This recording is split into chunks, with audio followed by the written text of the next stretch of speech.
It's a new day, mtazamaji wa Bongo Brothers. Karibu kwenye kipindi chako pendwa cha Sheria Check.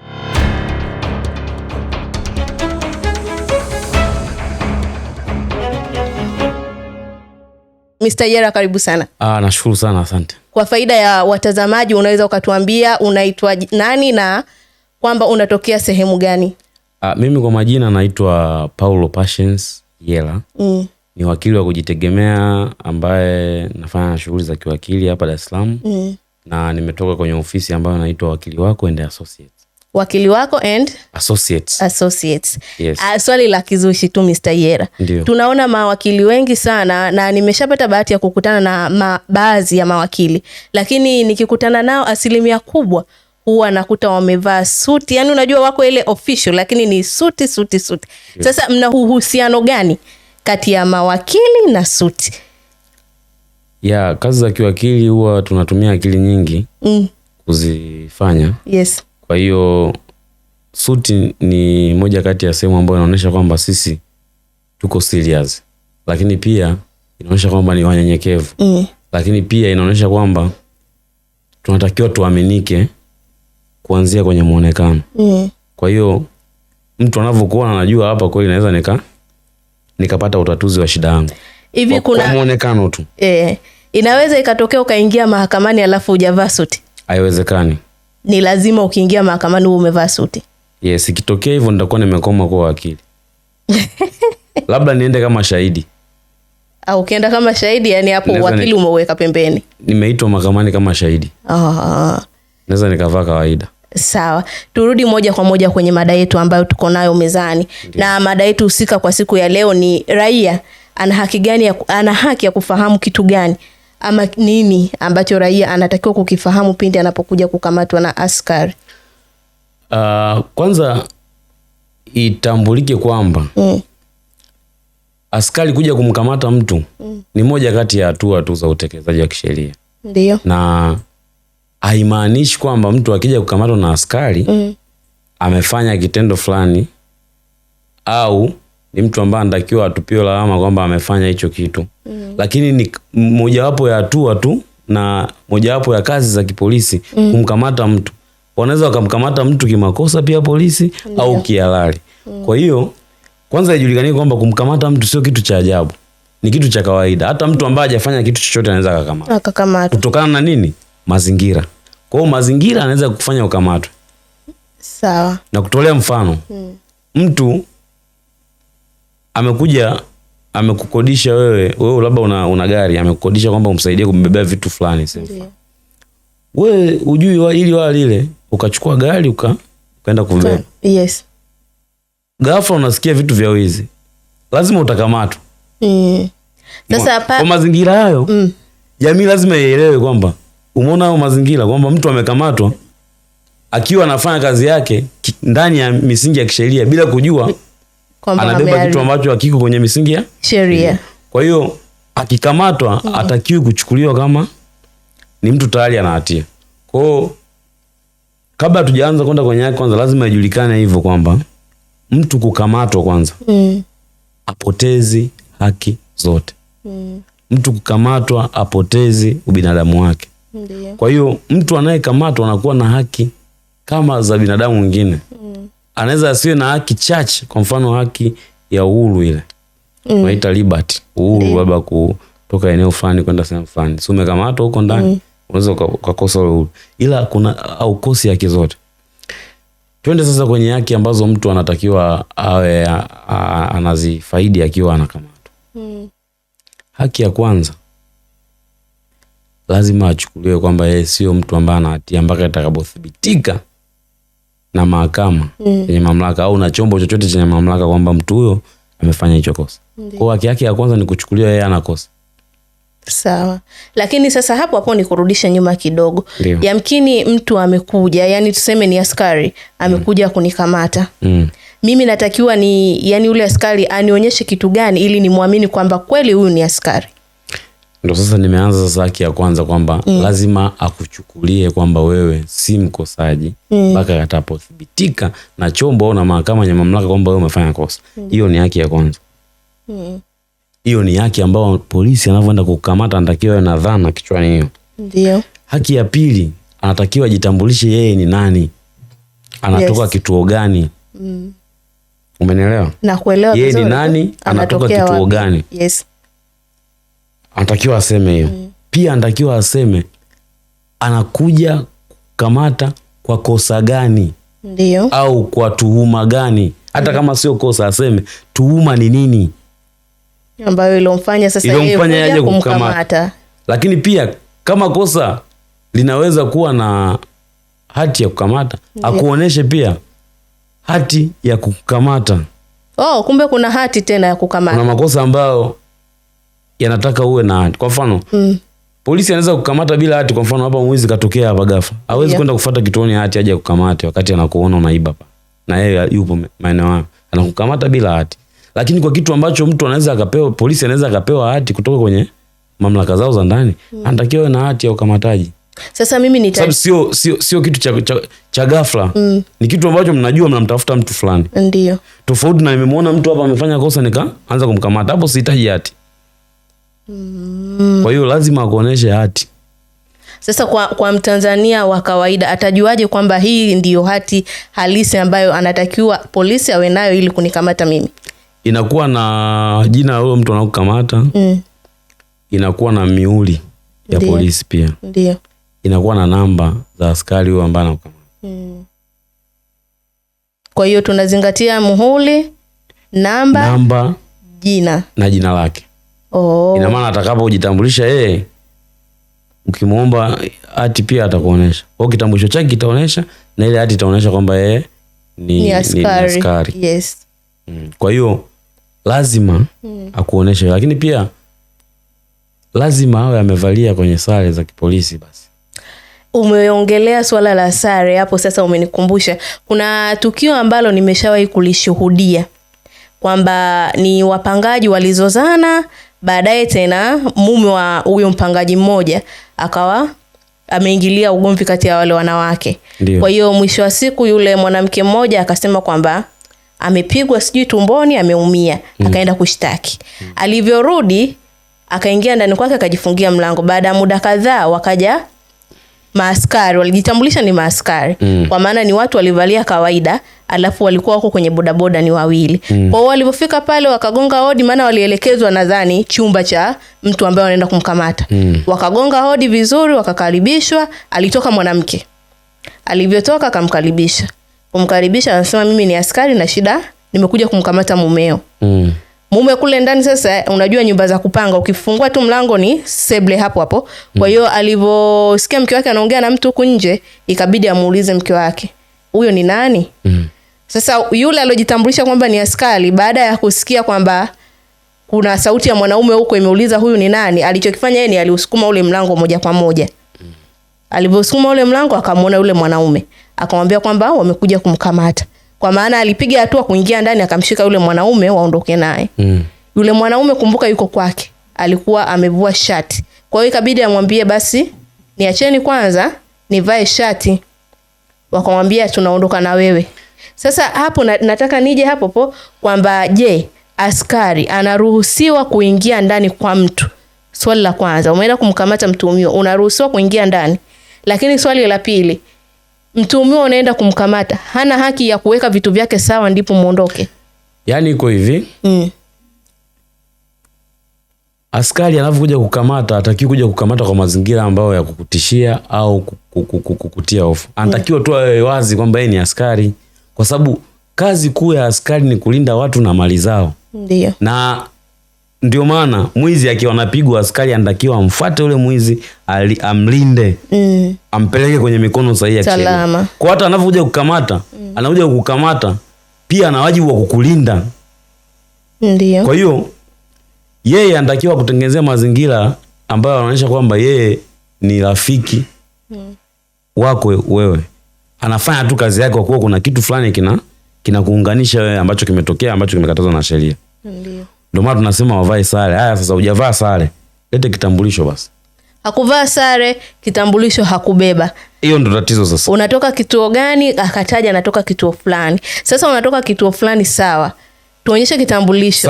Sare huna, kitambulisho huna, hati ya ukamataji huna. Hiyo inakuwa shida.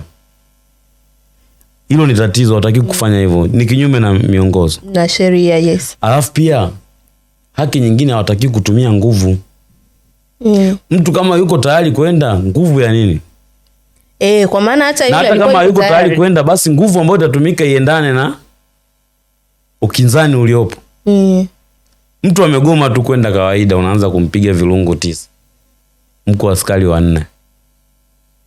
Kwa hata nguvu ambayo itatumika kama mtu ataleta ubishi, iwe inawiana. Reasonable force, ina uwiano basi na ule mtu. Kwa sababu jukumu lenu pia kumlinda. Ni kweli. Umeona? Kwa hiyo askari wanafanya kazi nzuri ambayo kwa mujibu wa sheria yao ya kipolisi kazi yao kubwa ni kulinda watu na mali zao. Hivi haiwezekani kwamba mtuhumiwa akamshtaki askari ambaye amekuja kumkamata? Kuna uwezekano mtuhumiwa anaweza akamshtaki askari kama alimkamata kinyume na sheria na alimkamata akaenda kwenye mfumo wa jinai na akashinda na akaona kabisa alimkamata kwa hila. Ndio. Sasa ili umshtaki askari lazima uwe na kesi ya msingi. Kwa sababu askari anaweza kukamata hata kama ulikuwa hujafanya hicho kitu, lakini alikukamata akiwa anaamini umefanya. Lakini kama alikukamata kwa mazingira ambayo unaona ni ya kupikwa, kutengeneza vitu, kubambikwa, hapo unaweza kumshtaki. Kuna kitu kinaitwa malicious prosecution. Yaani mtu unamshtaki kwenye jinai, baadaye anashinda. Na hiyo jinai uliyomshtaki ulikuwa una sababu za msingi, ulikuwa una sababu ya maana, ulikuwa una ushahidi, ukamkamata ukamweka ndani, anaanza kuja na hiyo malicious prosecution kwamba ulimshtaki kinyume na sheria, atadai fidia. Anaweza akamshtaki askari. Zipo kesi maaskari wameshtakiwa kwa kukamata watu kinyume na sheria na kuwaweka ndani kinyume na sheria. Na ndio maana ya sheria inasema askari akimkamata mtu ndani ya masaa 24 amfikishe mahakamani au amwachie kwa dhamana kama kosa hilo linadhaminika. Ndani ya masaa 24 amfikishe mahakamani au amwachie kwa dhamana kama kosa hilo linadhaminika. Ndo taratibu. Mbona kuna kwenye baadhi ya vituo tunakuta mtu amekaa kituoni siku 2, siku 3, hii inakuaje na hilo ni tatizo kwa sababu hapo tayari unatengeneza mazingira ambayo ya kumpola mtu haki yake. Na ndio maana kuna kitu kinaitwa habeas corpus. Yaani kuna nafuu ipo ambayo unaiomba mahakama. Mtu aletwe mahakamani, waulize waliomshikilia kwamba wamemshikilia kihalali au sio kihalali. Kama sio kihalali mahakama inatoa oda wamwachie. Kama kihalali mahakama itatoa oda waendelee kumshikilia. Nafuu hiyo nani ambaye anatoa hilo ombi? Ombi anatoa ndugu wa karibu ambaye anamjua mtu ambaye yuko ndani ambaye ana maslahi na ule mtu. Anaweza akaenda kuomba, mahakama kuu ina mamlaka ya kufanya hivyo. Akaomba, yani yule mtu ambaye ana udugu na mtu ambaye amekamatwa. Anaweza kumuombea kwamba ndugu yangu amekamatwa siku ya pili sasa, hajafikishwa mahakamani, hajapewa dhamana, kosa lake linadhaminika. Kwa nini amekamatwa kinyume na sheria? Mahakama inaweza katoa. Tukizungumzia kwa Mtanzania wa hali ya chini, unajua si kila mtu anauelewa na sheria. Kwa maana kwamba sasa ndugu yake ameshakamatwa, yuko siku 3, siku 2 amelala kituo cha polisi. Tunasema kwamba ana uwezo wa kwenda mahakama kuu kufanyaje, kumshtaki. Anafikaje huko mahakama kuu wakati yeye ni mtu wa hali ya chini na hana hiyo elimu? Ni kweli. Mtu wa hali ya chini, unajua tuna taasisi za legal aid, msaada wa kisheria zipo. Kwa hiyo akiwaona wale, hata mimi huwa nafanya legal aid ofisini. Kuna kesi ambazo nazifanya free of charge, yani simlipishi mtu. Nazifanya tu kwa watu ambao unaona kabisa anahitaji yake lakini hawezi kuipata kuifikia. Kwa hiyo kwa mfano chama cha mawakili kina sehemu ya msaada wa kisheria. Unaweza ukapeleka paka kukusaidia kuandalia. Na misaada ya kisheria, taasisi mbalimbali za msaada wa kisheria, kituo cha haki za binadamu, mashirika na asasi za kiraia mbalimbali na zenyewe huwa zinatoa msaada wa kisheria. Hata serikali utachukulia mfano kwenye yale makosa watu wanashtakiwa labda makosa mahakamani hawana mawakili. Serikali ndio inatoa mawakili, inawapa, wanakuwa wanawatetea. Ndio mnakuwa hivyo msaada wa kisheria. Hapo umezungumzia sasa swala la mawakili kupewa na serikali. Sawa, sina pesa ya kumlipa wakili. Umesema wakili anapewa na serikali. Ni process gani ambazo mtu anazifuata ili kuweza kumpata huyo wakili wa serikali sasa? Anasema kwamba mimi sina anaweza kaomba kubarua mahakamani ambapo anashtakiwa au kwenye chombo husika cha msaada wa kisheria kwamba mimi nimeshtakiwa sehemu fulani au nashtaki sehemu fulani, sina uwezo wa kuendesha kesi, sina uwezo wa kumlipa wakili, unasaidiwa. Kwa hiyo sasa pale ina maana kashakamatwa tayari, kesi yake ndio ipo. Kwa hiyo kuna askari ambaye atakuja yani hapo sijaelewa bado. Magereza kuna mawakili. Kuna mawakili wa magereza ambao wako special kwa ajili ya msaada wa kisheria. Hata wanao wengi wanakata rufaa wakiwa gerezani, wanasaidiwa na wale mawakili gerezani. Kumbe wapo. Basi Watanzania wengi wanakosa haki yao kwa kutokuwa na elimu. Kukosa haki kuna njia nyingi. Njia ya kwanza kutokujua kwamba hata una haki hiyo. Ndio. Yaani haki yako imevunjwa lakini wewe hujui, unaona sawa, unacheka, hujui. Alafu kuna ile unajua lakini huna cha kufanya. Hiyo ipo kweli. Unajua na kuelewa, unajua alafu huna cha kufanya. Uwezi hujui upite wapi, uende wapi, umfuate nani? Ufuate njia ipi? Utaratibu ni upi? Hujui. Sasa bora hao ambao wanajua hawajui waipate wapi. Kuna hao ambao haki zao zimevunjwa, hawajui kama zimevunjwa na hakuna mtu wa kuambia kama zimevunjwa. Na ndio maana nyinyi hapa mimi nawapongeza. Na tuita kama hivi mawakili. Ndio. Watu wanaweza kujua haki zao kupitia hii nani yenu. Kupitia kipindi hichi. Ni kweli. Watu wanaweza at least ikaanza kutusaidia punguza, na sisi tunajitahidi. Kabisa. Naona juhudi zako pia. Unajitahidi sana. Tunavyoweza ili mambo yakae sawa. Sasa huyu mtu umesema pengine anajua lakini hajui nini cha kufanya. Pengine anajua kwamba unaweza ukamtafuta wakili wa kukusaidia lakini hajui namna ya kuanza. Kupitia hivi vipindi kama hivi ndio hapa tumejaribu kutaja baadhi ya taasisi ambazo zinatoa msaada wa kisheria. Ndio. Kwamba mtu anaweza akawa haki yake imevunjwa, ajue aende wapi. Moja kati ya sehemu ambayo anaweza kaenda chama cha mawakili, kituo cha haki za binadamu. Yes. Anaweza kaenda pale akaelezea issue yake. Hata kama wao hawatakusaidia, watakuonesha sehemu ya kwenda ambako unaweza kupata msaada hicho kitu chako. Kwa hiyo ni changamoto lakini tunaendelea kupambana nayo. Naona hata rais alianzisha ile inaitwa Ligoedi, Samia Ligoedi, kitu kama hicho. Yes. Lengo lake lilikuwa nao hiyo kwamba watu wafikiwe. Kwa sababu mtu hawezi kuifikia haki. Ndio. Kwa sababu hana maisha. Sawa. Ndio. Hana hela. Ana sehemu yote ya kwenda kumsaidia. Kwa hiyo kupitia hizi taasisi mbalimbali za msaada wa kisheria anaweza kupitia taasisi mbalimbali za msaada wa kisheria unaweza ukapata haki zako. Hata mawakili. Hivi mwisho wa kukata rufaa inakuwa ni mara ngapi? Mwisho wa kukata rufaa inategemea unakata rufaa kutoka wapi kwenda wapi na unakatia nini. Na mwisho wake inategemea na sheria husika na kitu ambacho unakatia. Rufaa unatoka mahakama mwanzo kwenda mahakama wilaya na muda wake inajulikana kabisa ni siku 30. Ndio. Rufaa nyingine kutoka labda wilayani kwenda mahakama kuu inafahamika siku 90.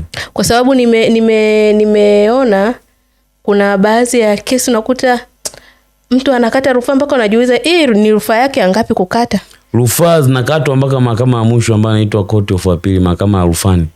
Unaweza ukaanza mahakama ya wanzo, ukaenda mahakama ya wilaya, ukaenda mahakama ya kuu, baadaye ukaenda mahakama ya rufaa.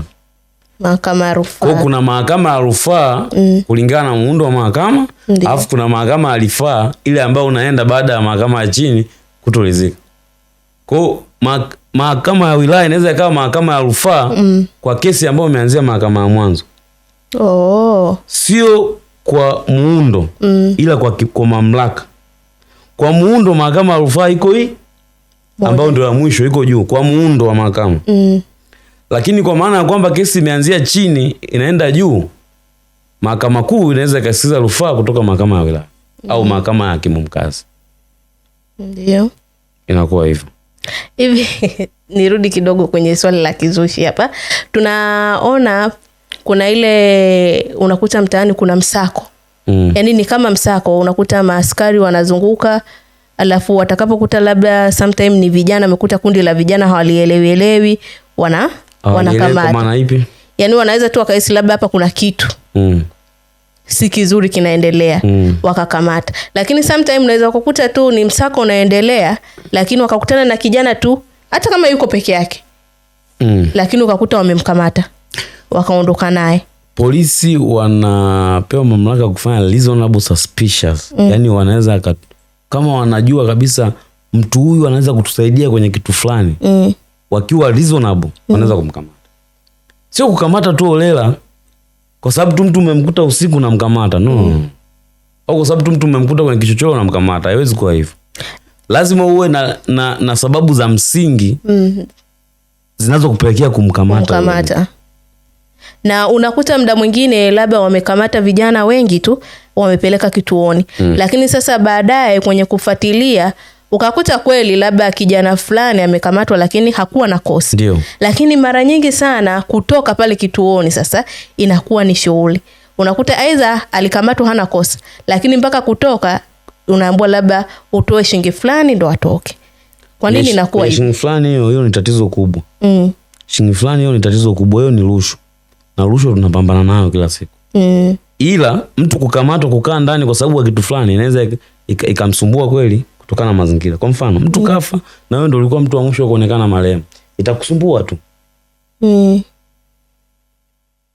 Kwa hiyo ina maana kwamba mtu akishakamatwa, ameingia kituoni, amepelelezwa labda hakuwa na kosa. Kwa hiyo kuachiwa ni free. Kuachiwa ni free, hakuna hela. Uhuru huwezi kununua uhuru. Maana nikiangalia, ndio maana kuna baadhi ya nchi mfungwa kutoroka ni haki yake, akifanikiwa mwache aende. Mfungwa kutoroka ni haki kwa sababu kila mtu anatafuta uhuru. Mbona kama ili umelileta ni jipya sasa kwangu? Mfungwa kutoroka ni haki. Sio Tanzania hapa. Najaribu kuelezea kwamba haki ya mtu ni kitu kikubwa kuliko vitu yani haki ya mtu ni kitu kikubwa kuliko kawaida. Kwa hiyo ndio maana baadhi ya nchi wanaamini mfungwa kujaribu kutoroka sio kosa. Ndio. Kwa hata kikufuma wewe unajaribu kutoroka gerezani, kikubwa atakurudisha tu, hawakushtaki tena kwa kosa lote, kwa sababu wanaamini kama binadamu upo katika harakati za kutafuta uhuru, na binadamu wote anatafuta uhuru. Na ndio maana binadamu unaweza kumpa kila kitu ila ukamnyima uhuru wa kuongea tu akakugeuka, kwa sababu anatafuta uhuru muda wote. Binadamu unaweza kumpa kila kitu, kakosa kumpa uhuru wa kuongea. Unakaa na rafiki yako unampa kila kitu ila hutaki kumpa mtaji, anaweza kukuchukia. Ila unampa kila kitu ila uhuru umpi. Unanichukia vipi wakati sasa mimi unachokitaka? Kwa sababu unataka uendelee kunisaidia lakini hutaki kunifanya mimi niwe huru. Unataka niwe mtumwa kila siku nije nikuombe. Si unapata lakini kile ambacho unakihitaji. Napata lakini kuna ile, unajua kuna ile individualism kwamba mimi kama mimi natakiwa kuwa huru. Yawezekana kuomba, kuna aibu wa kuomba na kupata na kukosa. Ya kupata ni ndogo, ya kukosa ni kubwa zaidi. Anataka aondoke nayo hiyo aibu. Nishaona kabisa huyu nikimpa labda kwa mfano tuje kwenye biashara, labda nikakupa mtaji wewe wa kufanya ukauchezea na usifike popote. Sasa kwa nini nisiendelee kukusaidia tu? Sasa hiyo nao ni kwa upande mwingine inaweza ikawa hivyo. Ila ni pointi ambayo nilikuwa nataka kuiweka ni sawa, ni kwamba binadamu anapenda uhuru. Ndio. Unaweza ukampa kila kitu ila kuna vitu kimnyima ikawa shida. Atafuta kila kitu. Ndio binadamu alivyo. Yes, nakuelewa. Binadamu hana shukrani. Kwa na haki na masuala ya haki na hivyo hivyo. Ndio maana mtoto akizaliwa analia, paa anatafuta uhuru wa kuongea, anataka kuanza kuongea. Ndio. Analia, anaiga maneno. Ndio binadamu ule kwamba anaiga maneno ili aongee, yani toka akiwa mdogo ana fight aongee. Wewe kama wakili, ni kesi gani ambayo uliwahi kukumbana nayo kuisimamia alafu ukaona kweli mbona hii kesi inanitoa jasho sasa? Kesi siwezi kuitaja ambayo nimekumbana nao nimeanza kunitoa jasho. Ila sio kunitoa jasho. Ndio. Kuna kesi ambazo homework inakuwa kubwa na kuna kesi ambazo homework yake ndogo. Lakini mimi kwa maoni yangu hamna kesi ngumu wala rahisi kwangu. Mimi kesi zote naziweka kwenye mstari mmoja. Ndio. Kwamba napambana. Kwa sababu mimi sio muamuzi. Ni kweli. Naweza nikakwambia kesi rahisi. Alafu muamuzi akatukataa. Nimeshajichafua mimi kama wakili. Mimi wewe kwanza sitaki kukuambia kesi yako nyepesi au ngumu. Mimi natakiwa nikwambie ukweli kwamba mazingira ya kesi yako naona mianya ya kisheria ambayo naweza nikapambana nayo. Kupitia mianya ile ndo tutapambana. Sio kukuambia hapa tutashinda saa 2 asubuhi. Lakini ushawahi kupambana na kesi mwishoni wewe mwenyewe ukasema kweli hii kesi ni kupambana. Zipo kesi za moto. Zipo kesi za moto. Zipo nyingi tu. Ndio. Kesi ngumu naumiza kichwa. Na kesi hazifanani. Ndio. Kesi hazifanani kabisa kwenye utafiti, kwenye uandishi, kwenye hoja, kwenye mapambano hazifanani. Zipo kesi ngumu nyingi. Lakini kwa ile hali ya ujumla zote tunazichukulia tu kama ni kesi ambazo zinatakiwa zipambaniwe. Na kuangalia kwamba unaweza kukuta kesi ni ngumu ukaishinda. Kesi laini ikapigwa. Ni kweli inatokea. Kwa hiyo inachanganya kidogo kujua kesi laini ni ipi na ngumu ni ipi. Pengine ule laini ndio unakufanya upigwe. Kwa unaona laini Kwa mimi naonaga tu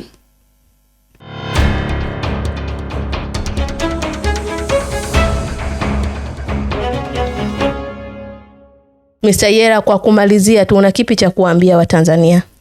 Watanzania watafute haki zao. Ndio.